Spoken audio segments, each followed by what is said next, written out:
l'heure de votre journal d'information. Yorana, merci d'être avec nous. Voici les titres. Une gestion financière calamiteuse. La maison familiale rurale Fille de Papara aurait été transformée en un véritable distributeur d'argent public durant des années. Destiné aux bourses des élèves, les subventions auraient servi aux achats personnels des membres de la direction. Enquête à découvrir dans un instant. La radioactivité naturelle serait-elle plus dangereuse que la radioactivité artificielle conséquente aux essais nucléaires? Les scientifiques de l'IRSN en ont des taux anormalement élevés dans les bénitiers. Nous ferons le point. Il est médecin et veut se reconvertir en député de la nation. Touter Aitouma est le candidat du Tapurahuir Atira. Quel est son parcours et quelles sont ses motivations? Réponse dans cette édition. Et l'ancien sénateur veut lui aussi être député aujourd'hui. Nui Haoulouré est candidat aussi dans la 3e circonscription. Comme lui, Gilles Taoutou, journaliste, devra aussi séduire plus de 66 000 électeurs. Ils sont nos invités ce soir. Et enfin, nous irons à la rencontre de Mister de Bora Bora. Teihotu Tepa est non seulement le plus bel homme de la perle du Pacifique, il en sera aussi l'ambassadeur durant un an. Alors qu'elles sont considérées comme les écoles de la deuxième chance, les MFR, les maisons familiales rurales, sont au cœur d'une tourmente financière. Dans ces établissements, plus de 400 élèves sont inscrits pour trouver une vocation dans le domaine de l'agriculture.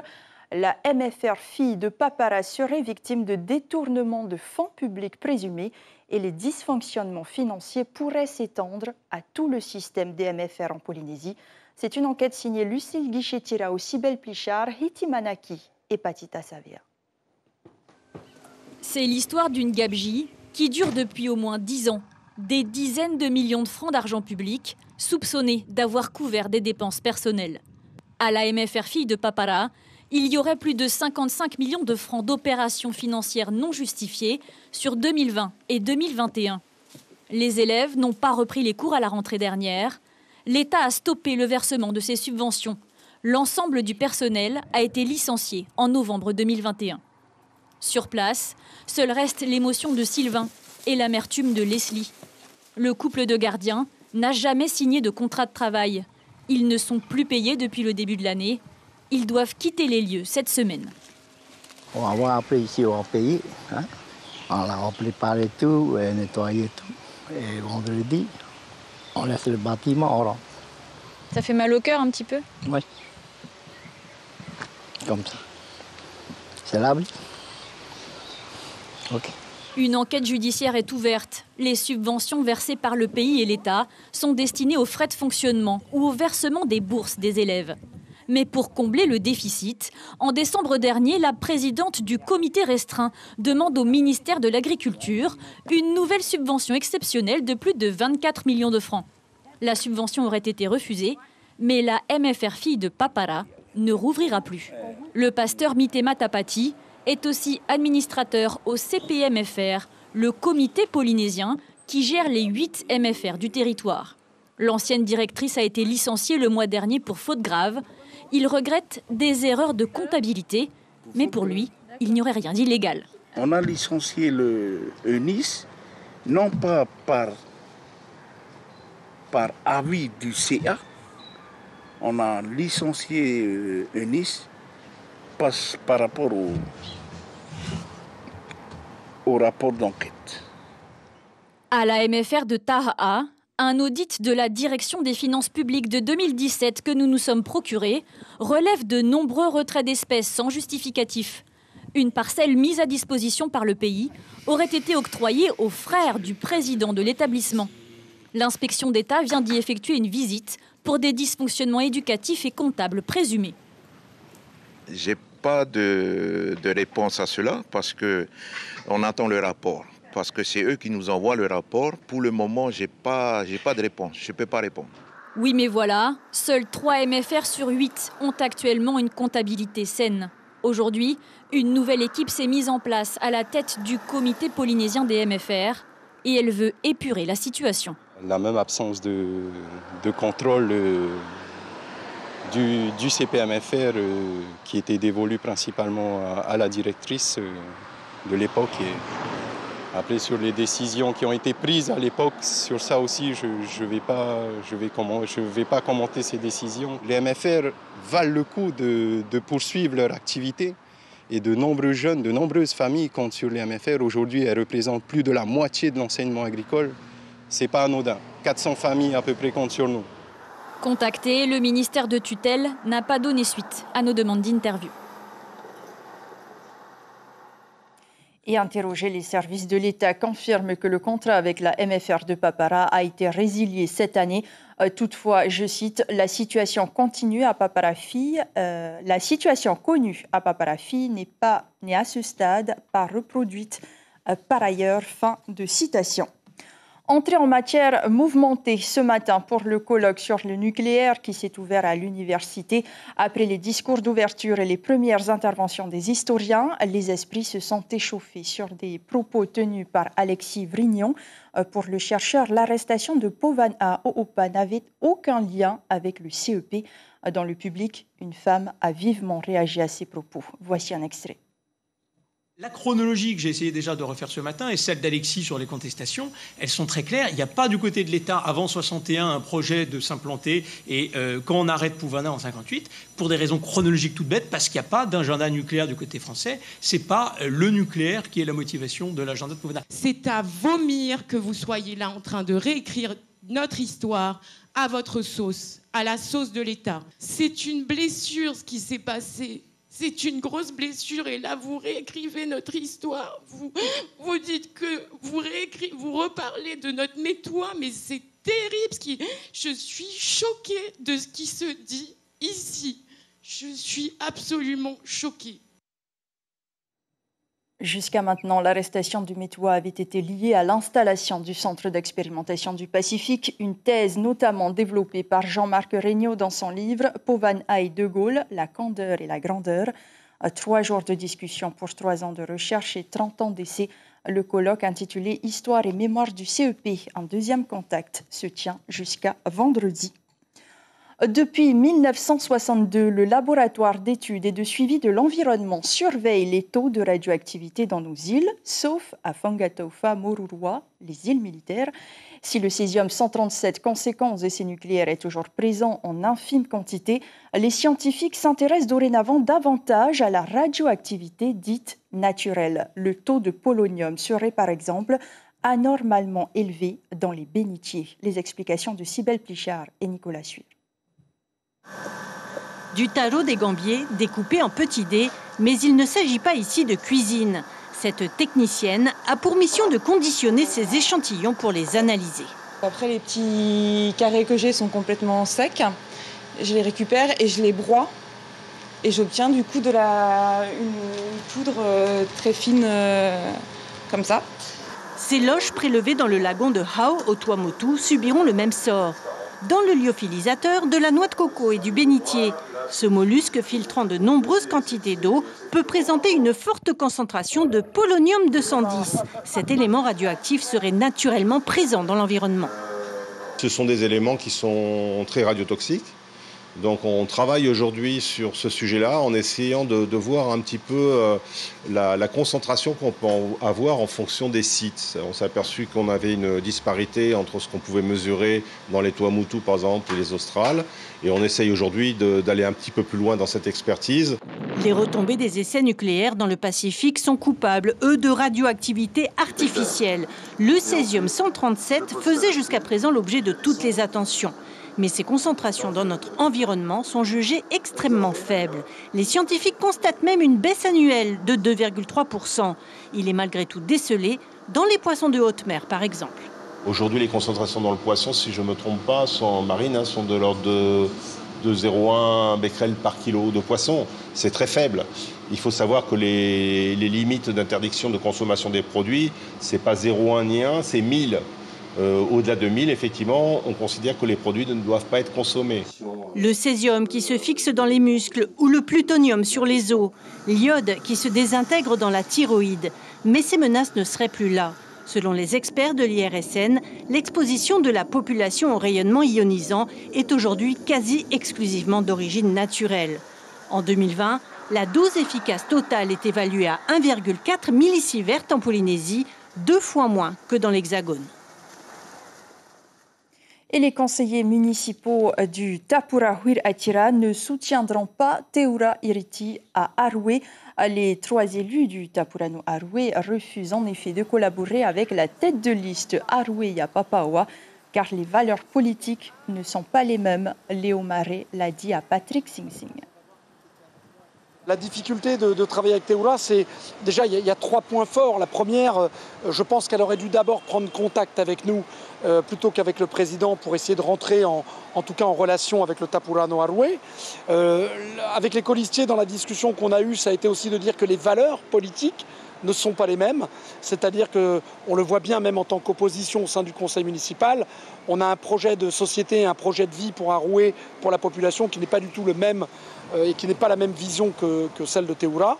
Et puis le dernier point, vous n'êtes pas sans savoir que nous avons quand même en cours des affaires en justice et que c'est difficile de travailler dans la sérénité et en totale confiance avec Teura et ses équipes, sachant que des procédures ont été engagées et qu'on attend l'issue de ces procédures. Je rappelle que le conseil municipal de Aroué est composé de 29 élus, dont 13 du Tahoe Huirattira.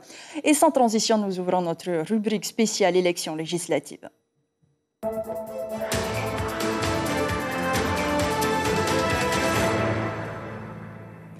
De la santé à la politique, Tuterei Tumahei n'a fait qu'un pas. L'héritage laissé par son défunt père l'a d'abord conduit au conseil municipal de Punaouia, puis au Tapura Huirattira, très connu à Punaouia, mais beaucoup moins en Polynésie. Le médecin-chef du contrôle à la CPS devra convaincre plus de 66 000 électeurs. Mélissa Chang était y arrivée. Son nom résonne dans les têtes, mais son visage est encore peu connu des administrés. Tuterei Tumahei a 50 ans, ce père de 2 enfants est médecin en chef auprès de la CPS, mais aussi candidat pour la 3e circonscription. Il veut faire de la santé sa priorité. Selon lui, un peuple en bonne santé, c'est un peuple qui contribue à l'économie du pays. Je leur montre que la santé, c'est important, même quand on a un emploi. Parce que si on veut avoir un emploi, il faut être en bonne santé pour pouvoir aller travailler, pour pouvoir trouver du travail. Et donc ça, c'est vraiment la première problématique. Et après, c'est vrai qu'il y a l'emploi qui peut venir après. On a beaucoup de travaux que l'on fait au niveau du gouvernement pour permettre à ces gens, en termes de formation, pour pouvoir accéder au travail.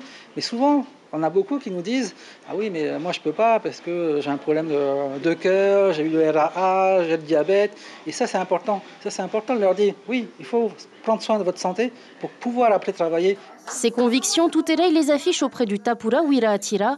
Pour Heipua, une habitante de Fa'a'a, la venue du candidat à son domicile la réconcilie petit à petit avec la politique locale. C'est la première fois que j'entends que la politique se présenter, surtout en tant que médecin. Et c'est pas n'importe quel médecin, apparemment, c'est un médecin local. Oui, c'était plutôt sur ça que je me suis basée le plus sur le sujet qu'il a apporté. Lorsque Tuterei, le médecin, change de casquette, il incarne le rôle de conseiller municipal à la mairie de Punaouia. La commune aux Orangers, il la connaît bien. Le portrait de son défunt père, Roni Tumahei, est posé tout près de lui. Un père aimant qui a marqué l'histoire de la ville de Punaouia. Aujourd'hui, c'est auprès de Simplicio Lisson, l'actuel maire, qu'il étudie les dossiers des administrés. C'est un candidat, d'abord, qui nous ressemble. Quelqu'un d'humble, de jeune, complètement neuf. Peut-être on pourra dire novice en politique, mais il peut compter donc sur son rôle en tant que conseiller municipal, donc il peut compter sur son maire des conseillers municipaux pour l'accompagner dans l'exercice politique de ses fonctions. Mais c'est quelqu'un aussi qui a remporté l'unanimité de l'avis du conseil municipal. Et ça me semble être important qu'au niveau de la commune, le candidat soit porté par le conseil municipal et le maire. Tuterei Tumahei incarne donc le candidat santé pour les communes de Fa'a'a, Punaouia et les îles sous le vent. Et face à lui, un ancien vice-président, ministre des Finances et sénateur, Nui Haulure Yarana. Merci d'être sur le plateau de Polynésie la première. Alors, au nom de l'exemplarité, vous prônez la limitation des mandats. Est-ce que cela veut dire que l'an prochain, vous ne vous présentez pas au territorial? L'objectif, c'est effectivement de changer ce système politique qui est de plus en plus rejeté par les Polynésiens. On le voit avec les dernières élections, plus de 70% d'abstention. Et puis on le voit surtout au sortir d'une crise sanitaire qui a duré quasiment 2 ans avec des décisions particulièrement catastrophiques qui ont été prises par le gouvernement. Et pour nous, il est temps de changer ce système politique. Et c'est pour ça que nous proposons un projet avec des mesures qui vont dans ce sens. Et donc, vous ne vous présenterez pas l'année prochaine au territorial ? Nous allons présenter une liste l'année prochaine pour changer ce système. Parce que pour changer ce système, il faut être en fonction. Pour ma part, moi, je ne m'appliquerai même pas à la disposition que nous souhaitons mettre en œuvre, à savoir 2 mandats, et puis terminer, que ce soit pour le président, comme c'est le cas actuellement, mais pour tous les représentants aussi, 57, et aussi pour tous les Tavana. Moi, je pense que si les électeurs nous font confiance au parti Ahere Yaporinetia, je ne ferai qu'un seul mandat. Donc ça va s'appliquer à partir de l'année prochaine, après les territoriales. Nous, on souhaite que ça s'applique à partir du moment où la loi sera votée dans ce sens-là. Alors, si vous êtes élu député, est-ce que vous rendrez, dans ce cas, votre siège de représentant à l'Assemblée ? Si je suis élu député dans les semaines qui viennent, nous allons présenter une liste à l'Assemblée territoriale et si nous sommes élus, je rendrai effectivement mon siège. Mais comme je le dis, ce n'est pas la seule mesure que nous proposons. Nous proposons surtout de réduire le nombre de représentants à l'Assemblée pour qu'il y ait un vrai débat démocratique qui n'existe plus depuis que la prime majoritaire a été mise en place. Et surtout, je pense dans ce contexte, c'est très important pour que nous puissions faire des économies budgétaires au lieu de demander aux contribuables polynésiens de payer sans cesse davantage. Vous souhaitez justement réduire le nombre de représentants à l'Assemblée de 18. Pour cela, vous souhaitez modifier la loi organique. Comment faire adopter une telle proposition de loi quand on fait partie de la minorité ? Alors, je ne sais pas si nous ferons partie de la minorité à l'Assemblée nationale, puisqu'on ne connaît pas encore le résultat, on ne sait pas quelle sera la majorité qui sera en place. Par contre, ce que je sais, c'est que même le président de la République a souhaité réduire le nombre de parlementaires en métropole. C'est vrai qu'il ne l'a pas fait. Même le président de la République, en 2017, a souhaité limiter les mandats pour les maires. C'est ce que nous rappelons aujourd'hui. Et pour nous, ce qui est très important aussi, c'est de mettre en place le référendum local et faire en sorte que sur des décisions importantes pour la société, ça a été le cas pour l'obligation vaccinale, pour le pass vaccinal, pour la mise en place d'une taxe sociale, il faut demander à la population son avis avant de décider finalement de manière complètement indépendante. Vous parlez de groupe à l'Assemblée, justement, vous avez parrainé et appelé à voter Marine Le Pen pour la présidentielle. Est-ce que cela veut dire que vous allez siéger dans les rangs du Rassemblement national ? Non, absolument pas. Nous allons nous présenter. C'est la première fois que Ahere Yaporinetia présentera des candidats sur les 3 circonscriptions. Et nous verrons ensuite, en fonction du résultat qui sera obtenu en métropole. C'est vrai que moi-même, j'ai siégé au sein du Parti centriste, de l'UDI. Ma collègue Nicole Sanker a siégé aussi à l'UDI, mais je ne sais pas quelle sera la position de ces groupes dans la prochaine majorité. Et donc, nous attendrons le résultat de ces élections. Vous attendez des propositions. Alors, je le disais, vous aviez été sénateur entre 2015 et 2020. Et selon le site nossénateurs.fr, qui est une référence pour les habitants et les citoyens lambda, vous comptez 51 semaines d'activité sur 65 mois, ce qui représente 1 an sur 5. Comment convaincre l'électorat de votre assiduité et donc que les dossiers seront bien défendus au Palais Bourbon avec ce bilan de mandature ? Quand j'ai commencé ma mandature, le Sénat a mis en place un nouveau système de contrôle de l'assiduité que j'ai respecté pendant 5 ans et demi. Tout le temps où j'ai siégé au Sénat.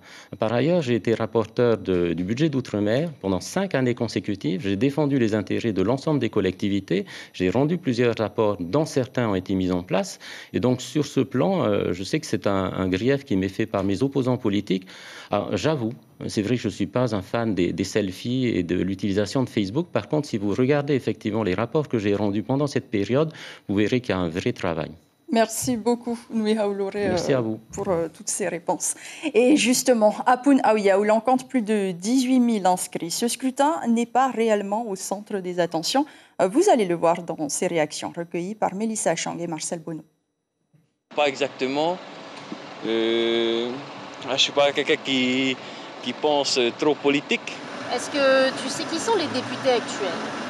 Non, je l'ignore. Tout ce que je sais, c'est que je fais seulement... Je vais juste pour voter, je fais mon devoir citoyen, c'est tout. Est-ce que tu connais les députés actuels ? Oui. Tu peux nous les citer, les prénoms ? Moïtaï Broterson, par exemple. Maïna Sage. Lana Tétouani. Je ne sais plus qui encore.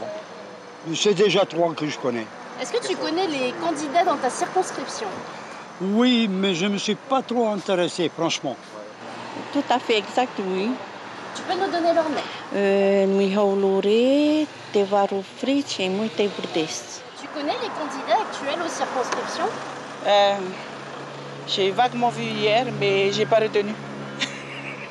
Je suis pas concentrée sur ça aujourd'hui. Et tu penses te concentrer sur ça? Oui.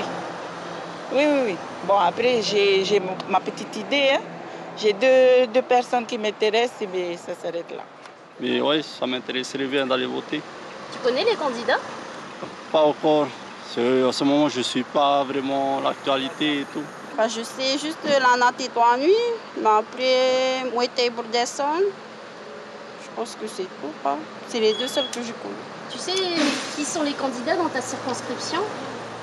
Alors là, tout ce qui est politique, je ne sais pas en fait. Du coup, je ne sais pas vraiment. Ah si, je vais aller voter quand même. On a quelques petites préférences quand même, quoi. Hein. On penche d'un côté ou de l'autre, mais je ne vais pas le dire. Est-ce que tu connais un petit peu les candidats dans ta circonscription? Non.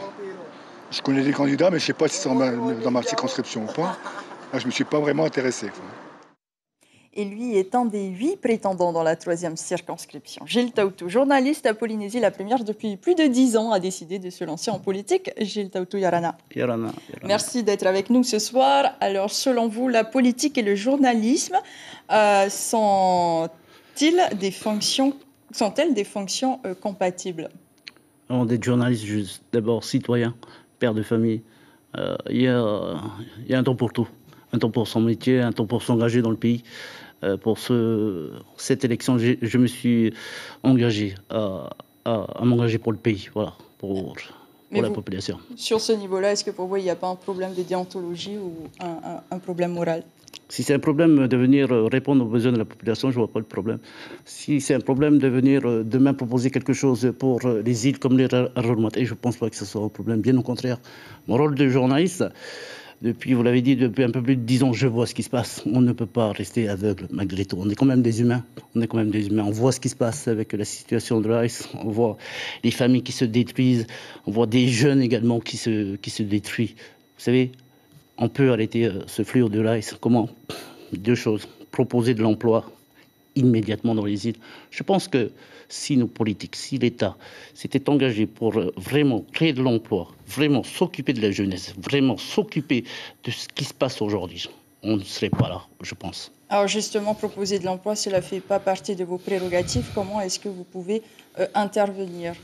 Le député peut intervenir par l'intermédiaire de l'État en lui demandant de réorienter la défiscalisation à destination des îles dans le secteur primaire, justement. Vous avez également, nous, la Polynésie, on a un retard de 40 ans, 50 ans sur l'élevage des animaux. Vous savez, on consomme de la viande de la Nouvelle-Zélande depuis trop longtemps, d'Uruguay, de métropole. Vous savez, avec ce qui se passe en ce moment avec la situation entre l'Ukraine et la Russie, vous savez, si demain tout éclate, qu'est-ce qu'on fait?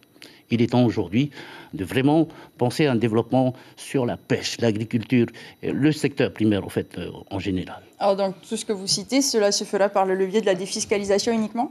Vous savez, la défiscalisation elle est orientée sur des bâtiments que la population de Tahiti n'en veut plus. Punavia s'est levé il y a quelques semaines, Moorea s'est levé il y a quelques mois. Vous savez, à un moment donné, c'est bien de voir pousser des bâtiments, mais c'est aussi bien de voir pousser quelque chose que la population puisse manger demain.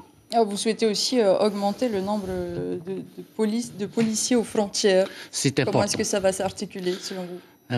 Avec l'État. Vous savez, on n'a pas besoin de recruter autant de policiers ou autant de douaniers. Il y a des policiers, des gendarmes en métropole qui demandent à revenir. Je demande la facilité du retour de ces Polynésiens qui servent pour l'État, pas seulement dans la police, pas seulement dans les douanes, mais également dans l'éducation. Vous savez, le CIMM, le Centre d'intérêt moral et matériel, il faut le changer. Un métropolitain, quelqu'un qui vient de France, qui s'installe à Tahiti, il faut lui imposer 15 ans de présence pour qu'il puisse s'installer. Vous savez, je le dis, il y a des Polynésiens en souffrance en France qui souhaitent retrouver leur famille, leur quartier, les amis. Et le député doit demain ramener. Vous savez, je pense qu'ils sont un peu plus de 6 000. Si demain, je peux au moins ramener au moins 1 000 ou 400 de ces Polynésiens qui sont dans l'attente de revenir, je le ferai. C'est beaucoup d'ambition. Alors, si vous étiez élu député, est-ce que vous mettrez votre carrière de journaliste entre parenthèses? C'est-à-dire? que vous arrêterez le journalisme et que vous serez uniquement député. Je serai au service de la population. Vous savez, qu'on soit journaliste ou député, on sert l'information. Je servirai la population d'une autre manière, mais en tout cas, c'est pas d'être député qui m'importe. C'est vraiment de répondre aux besoins de notre population. Vous savez, tous les jours, je regarde des personnes, c'est mon métier. Tous les jours, je vois des sourires, mais je vois également des familles qui souffrent. La population tahitienne souffre. Je le répète. Je ne peux plus être hypocrite et continuer ma route sans regarder. Et donc, vous mettrez votre carrière entre parenthèses durant 5 ans. Si je suis élu, oui. Merci beaucoup, Gilles Taoutou, d'avoir été avec nous ce soir. 8 candidats, donc je le disais, face à vous. Nui Haulore Moïté Broderson, John Tefon, Sylviane Teruatea, Bernard Ter-Itei, Touter Eitumahei et enfin Jules Hawata. Et demain, dans votre matinale radio, nous vous invitons à connaître le programme de Steve Chayou du Tavini Huir Atira et Pamela Otsenasek du Hau Maohi Tiama. C'est ainsi que nous refermons cette page politique.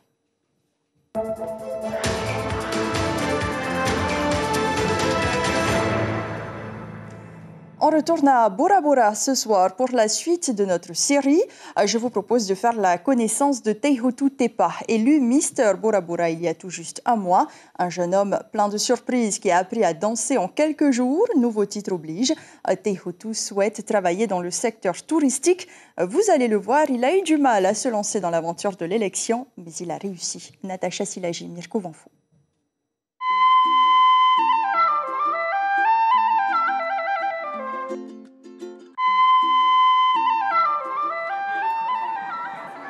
Chocolat chaud et biscuits salés avec sa maman, Teihotu a décroché le titre de Mister Bora Bora et sa vie a changé.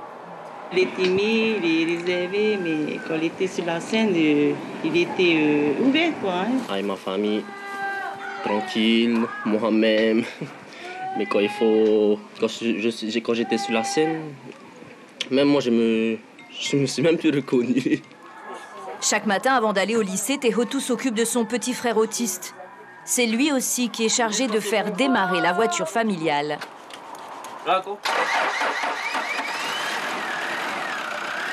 20 minutes plus tard, il arrive à Nounoué, prêt pour les cours.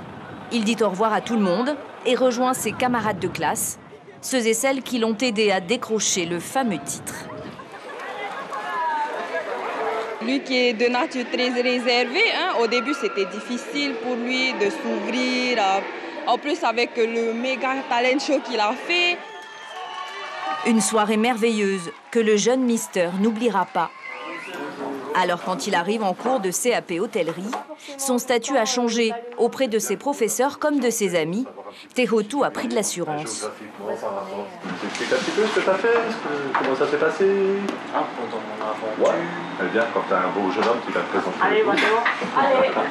Ça a commencé quand on a publié les photos sur Rush, celle où j'ai présenté la marque Mister. C'est là que tout a commencé. Après, il y avait des gens qui m'ont repéré.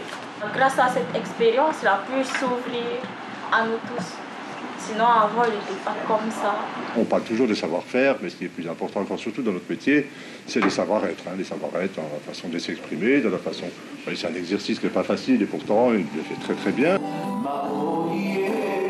Porter l'écharpe impose aussi de nouvelles règles de vie. Savoir danser en fait partie. Teihotu apprend. Il n'avait jamais dansé avant. Vraiment, ça me plaît parce que avec le son de la musique, quand tu es dans la musique, plus quand tu connais les gestes, ça fait... La première fois qu'il a débarqué, je pensais qu'il avait dansé, mais il me dit qu'il n'a jamais dansé. Donc, tu sais, c'est les petites perles comme ça qu'on a, c'est dans le sang, il faut juste se réveiller. Dans le sang de cet arrière-petit-fils de GI, la présence américaine sur l'île en 1942 était justement le thème de l'élection. Teihotu travaillera peut-être bientôt à bord d'un bateau américain de luxe comme celui-là, son CAP hôtellerie en poche. Après ce journal Vivo, le grand rendez-vous de la rédaction vous propose de vivre le périple de 16 jours de l'équipage du Tahiti Nui et de 5 personnes d'origine tongienne. Souvenez-vous, le navire avait quitté le port de Papeete le 28 janvier pour apporter des vivres aux victimes de l'éruption volcanique. Voici un extrait.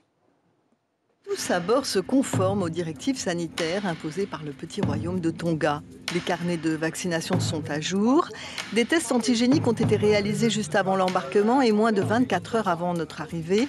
Le second capitaine et un volontaire de l'équipage endossent le rôle d'infirmier pour un nouveau test. Capitaine, il faut apprendre à tout faire sur un bateau. Oui, hélas. Il faut faire aujourd'hui, on est infirmier. Demain, peut-être pompier. On n'espère pas quand même. Oui. Mais bon, lors de l'exercice, on n'a pas le choix. Hein. On sera pompier. Nous sommes tous négatifs. Enfin, après 5 jours de mer, les lumières de Tonga clignotent dans la nuit. Nos amis tongiens sont aux anges, ils n'ont pas de doute, ils descendront et ils verront leur famille. Nous retiendrons cette information principale pour ce mercredi soir. La maison familiale rurale Fille de Papara aurait été transformée en un véritable distributeur d'argent public durant des années, destiné aux bourses des élèves. Les subventions auraient servi aux achats personnels des membres de la direction. Un dysfonctionnement financier qui pourrait s'étendre à tout le système des MFR en Polynésie. Une enquête a été ouverte. Tahiti Info s'intéresse aux fresques de Hono'u demain avec ce titre « L'art au grand air ». Et à suivre sur votre antenne, donc, le magazine Vevo signé Brigitte Olivier et Heidi Enko, puis Bleu Océan et enfin Ça pousse au Fénois. Merci d'être fidèle à votre chaîne publique. Très belle nuit et à demain.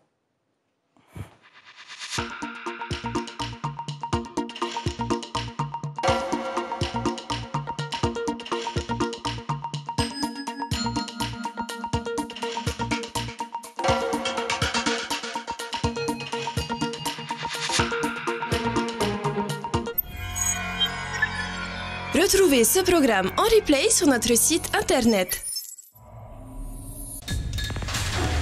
L'information en continu sur Polynésie la première, internet et réseaux sociaux.